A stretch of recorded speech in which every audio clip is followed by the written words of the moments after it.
Your Daily 180, 180 seconds of pure Bible study. Welcome to this, Your Daily 180 Bible study. We're in Acts chapter 17. We're looking at Paul's sermon at the Areopagus. Right behind Paul is the Acropolis with the Parthenon, and inside the Parthenon is the image of the goddess Athena. And all these philosophers are standing around listening to Paul, and the first point that Paul makes to them is that God is the creator, not the created. And then in verse number 26, listen to what Paul has to say. And he has made from one blood every nation of men to dwell on the face of the earth, and has determined their pre-appointed times and the boundaries of their dwellings. Paul is saying, listen, God's responsible for all mankind.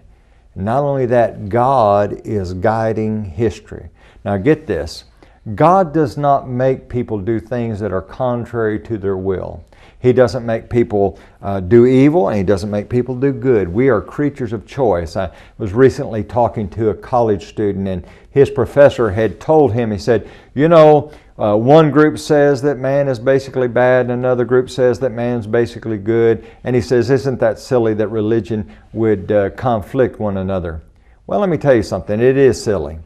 Because the reality is the Bible teaches us we're not basically good or bad. We're basically creatures of choice. And we will decide what we're going to do. However, God's ultimate will is going to be accomplished. He's guiding history the way He would have it to go. A great example of that would be over in Acts chapter 2. And I want you to look here. This is an amazing verse when we realize just how amazing God really is. In verse 22, he talks about the fact that Jesus was confirmed to them by signs. And then he says in verse number 23, Him, Jesus, being delivered by the determined purpose and foreknowledge of God. Jesus' appointment with the cross was not a surprise to God. It's what God had planned. Now get this. You have taken by lawless hands, have crucified and put to death. Someone says, well, that's weird. Did God make those men do that? Oh, no. Someone says, did God need them to be bad? Oh, no. But you see, when they decided that they were going to be ungodly, God says, that's fine. That won't mess anything up. I'll use them. And the reality is God's guiding history in the direction He wants it to go.